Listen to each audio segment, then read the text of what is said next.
All right, y'all, I'm Tom, the Sleazy Used Car Dealer. Gonna do something a little different today on my video. I've been kicking this idea around for a couple years, honestly.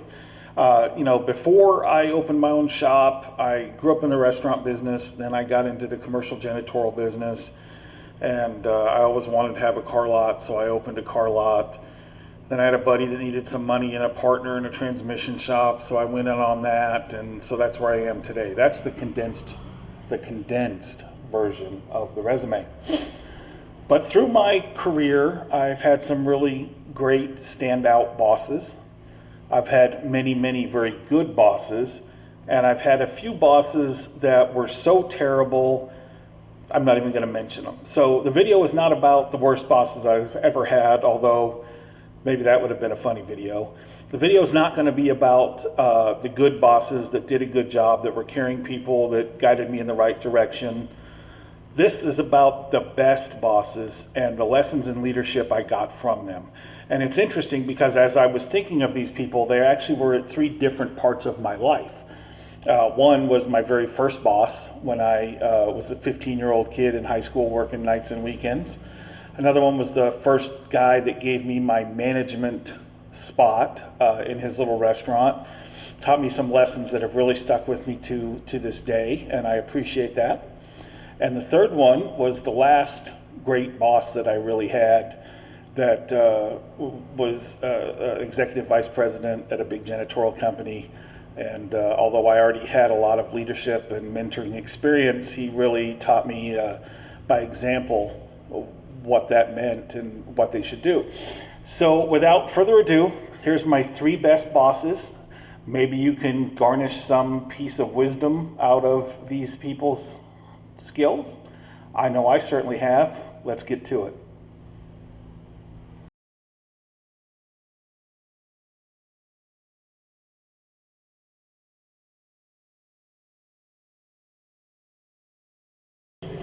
All right, here's the first one. I'm 15 years old. I just got done my freshman year of high school. My buddy Todd calls me and says, "Hey, do you want a job? The place that I'm working needs another delivery driver. If you want to come in and talk to them, they're looking to hire somebody." So I went down. It's a little sandwich shop in Albuquerque, New Mexico. They had two locations. This particular one was run by the two brothers, Bruce and David, and they hired me. The funny part to this story is on day one, when I'm coming to work, as a delivery driver, no doubt, I'm driving my grandmother's Volkswagen Bug to work for my first day of work on my first job ever. And what do? Boom, I rear end the station wagon on the way to work. No cell phones back in that day. In a panic, I nursed the car back home. I tell my dad about it, and he wasn't thrilled, but nevertheless said, "Go on to work." So I went to work. I come walking in, defeated. David looks at me and says, "You're late." I'm like, "Yeah, dude, I just had a wreck on the way here." "Oh, can you still work?" So I still worked. Turned out to be great. I was there from the time I was 15 and a half or so till like 17 and a half when they decided to close. But through the course of time, I sort of migrated from the son's location over to the parents' location, Barry and Lorraine Friedland.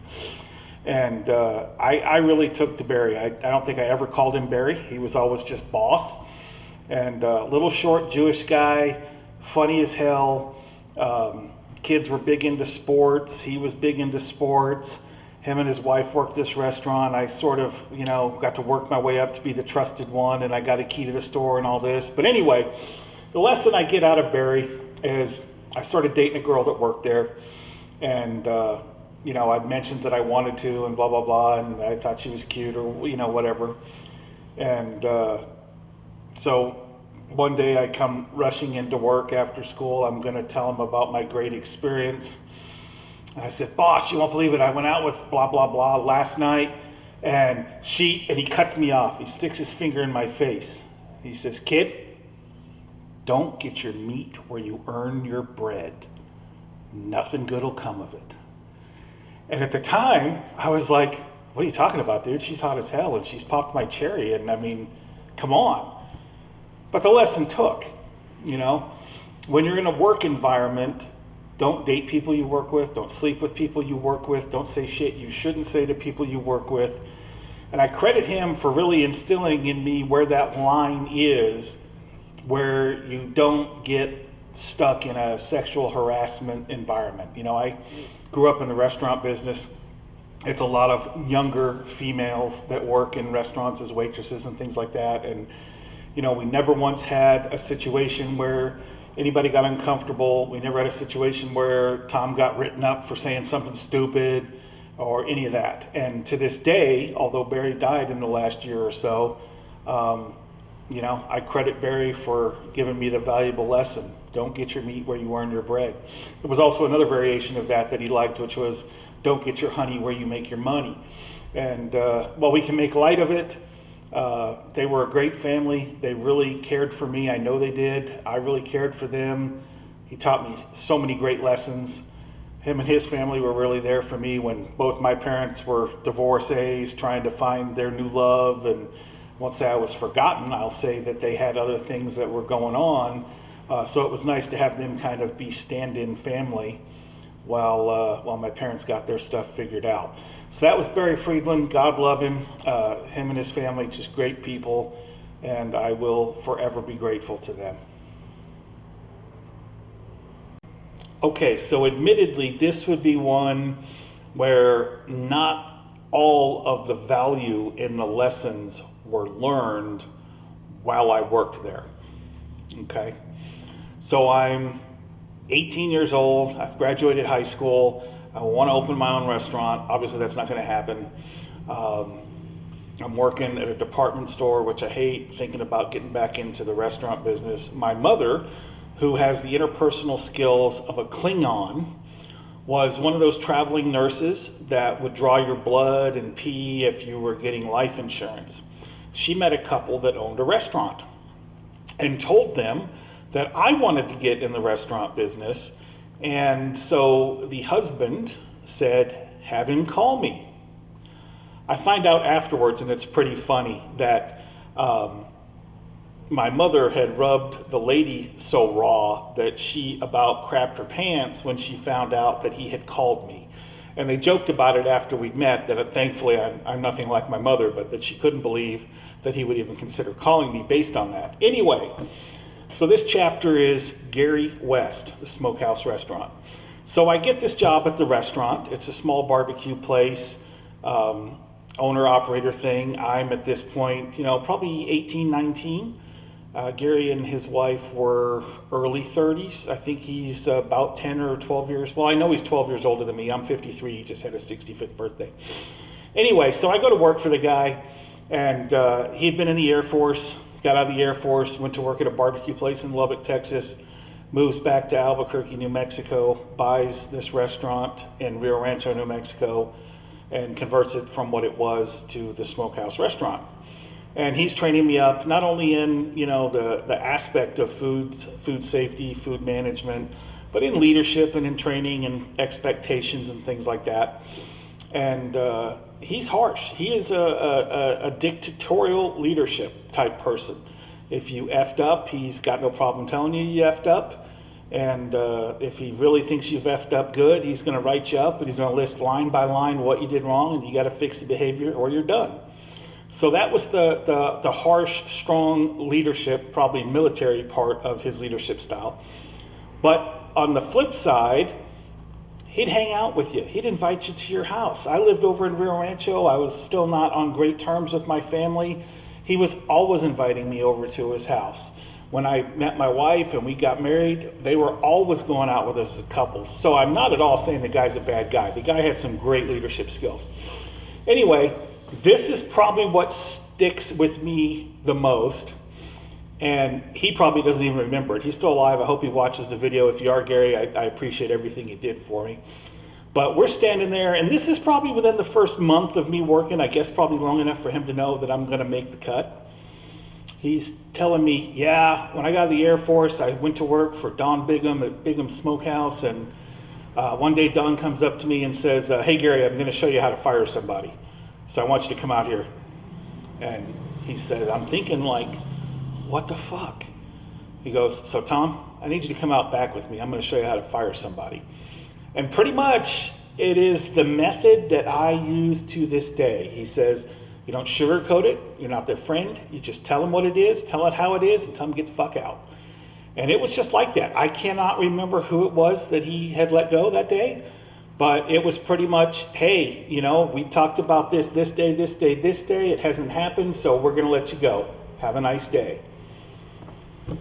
Wow, that's crazy. I felt a little bad being a spectator watching this person get canned, but then I'm like, no. That's like management 101. That's like training, You tell people how to do it, you show them how to do it, and then clearly the next time it was time to axe someone, we went out there and I did the talking and you axed them.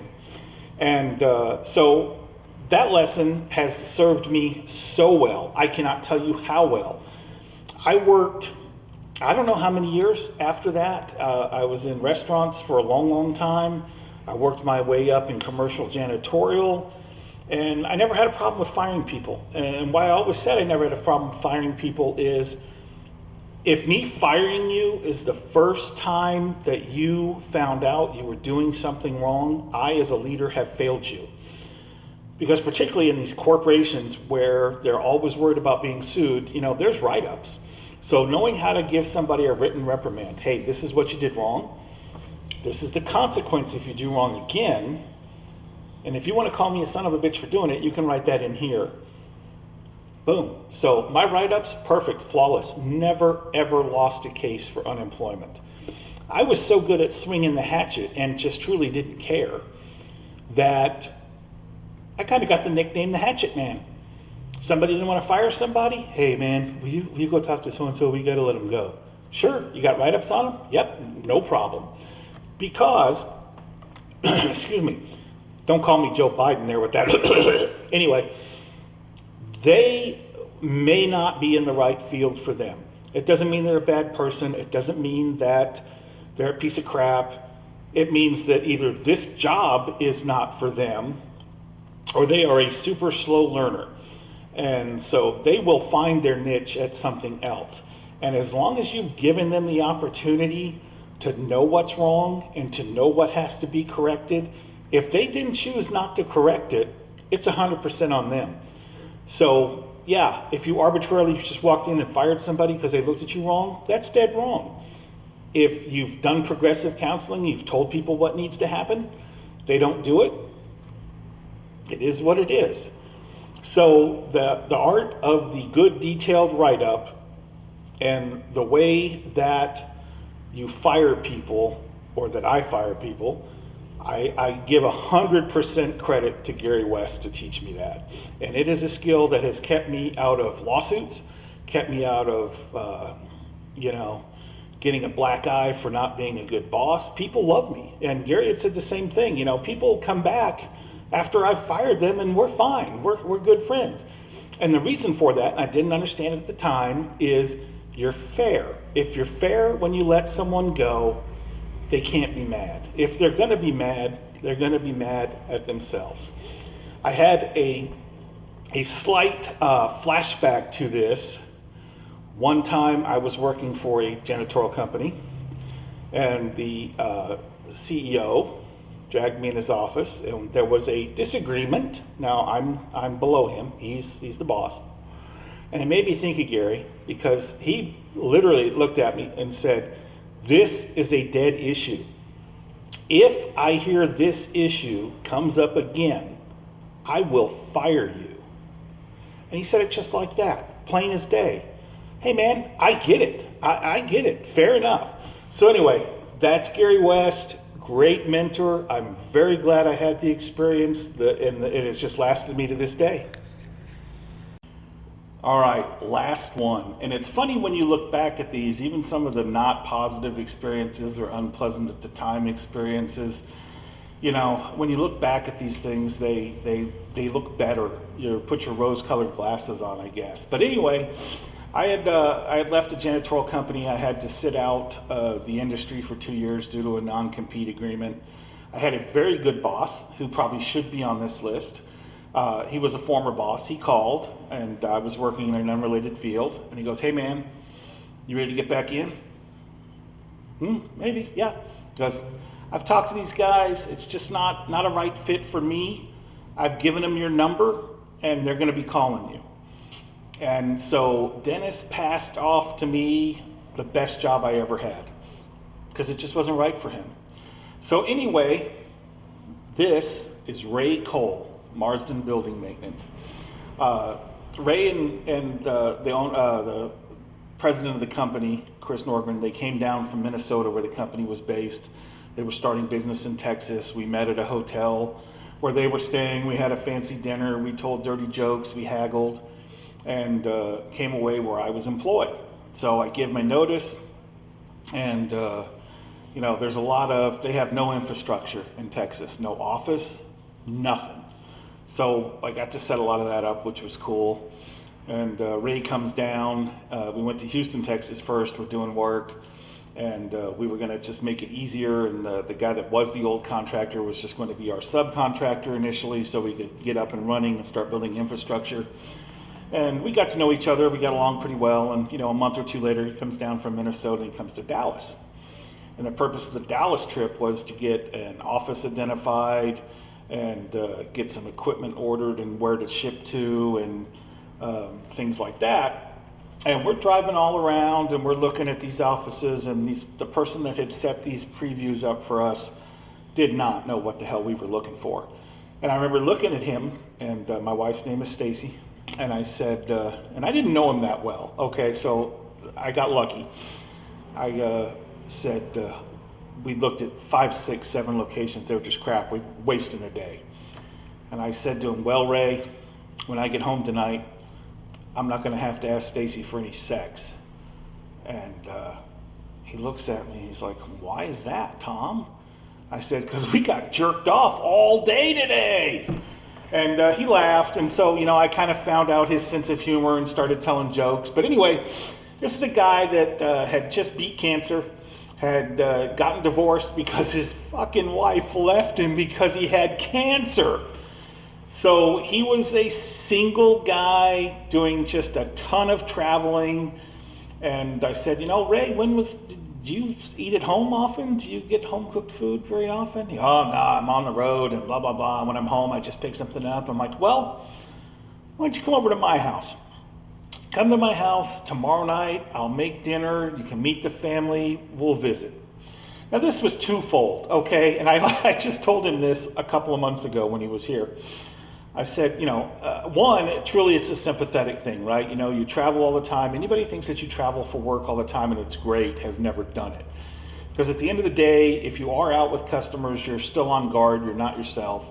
Yes, you get to eat out in nice restaurants and things. But at the end of the day, you're in a hotel by yourself with the neighbor room banging the headboard or kids jumping up and down on the mattress. And it's just not the same. So anyway, I thought, yeah, the guy would probably like a home-cooked meal. There's a couple things I make pretty well, so let's do that. But then I told him when he was here for Memorial Day, honestly, dude, part of that was, I know it's harder to fire somebody if you know their family. And we had a good laugh about it. But anyway, Ray comes to the house, still got his suit and tie on, got a bottle of red wine. My 2 daughters, I believe were in high school at the time, comes over, we meet the family and we make dinner, and I don't even remember what the conversation was. Maybe we got to telling jokes or something. And I tell this joke and everybody starts laughing, and one of my poor daughters, who I will not identify in this video, she was in high school, she lets loose the biggest fart, and it reverberates off the wood chair, and everything goes dead silent. And I could see him holding his breath, knowing if he's supposed to react or not react or whatever. And finally, we all just burst out laughing, and it was just funny. And she's embarrassed to this day. And every chance I get to tell that story or recount that story, I do. It was priceless. But anyway, that was Ray Cole. So we start working together. We did a lot around Texas. I got to know him very well. We opened up some new accounts in San Antonio, which turned out to be a real Charlie Foxtrot. We had to work with some people that were less than desirable. While he was my boss, the lines of reporting got a little crossed because of this account. The lady that was in charge of that account was not my biggest fan, nor was I hers. A little bit of nepotism. She was somehow related to the big president of the major holding company. But anyway, we both got ran ragged just dealing with her. We were in San Antonio for months getting this started. We had corporate housing, so we were in an apartment together, trying to make this work. And somehow at that time, I also had this bright idea that I was going to quit caffeine because caffeine's bad for you. So my 10 or 12 cans of Diet Coke a day went to zero, and it was murder. I will tell you, unrelated to the poor Ray Cole who had to live with me, who told the wife that I was a little bit difficult. I couldn't sleep at night. I couldn't stay awake during the daytime. I had a headache I couldn't get rid of. It gave me just the slightest idea of what drug addicts went through to get off caffeine. And it lasted about 3 or 4, 6 months. I don't remember. I'm back on it. It is what it is. But anyway, so to get to the what did I learn from Ray Cole thing, watching this guy communicate with his staff, and we would have conference calls and listening to the way he treated and coached and mentored these people really gave me a good idea or a reinforcement or an example of how you're supposed to do it. He was doing it right, and I knew he was doing it right. I would get bashed by said person, and then hearing him publicly defend me to the higher ups made me feel good, because so often management, not leadership, but management will take credit for anything you do right. But as soon as you do something wrong, they are up your ass and it's your fault and they're calling you out in public. Not at all the case. Complete opposite. Always praised in public. If I screwed something up, which admittedly was rare, it was a private conversation. It wasn't a big beat down. It was a, hey man, next time, blah, blah, blah. But anyway, so that I really respected about Ray Cole. The one that won me over was literally the last day he worked there. He was not happy. I was becoming not happy. It wasn't with each other.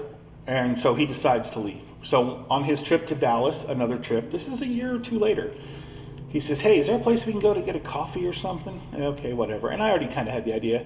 And he goes,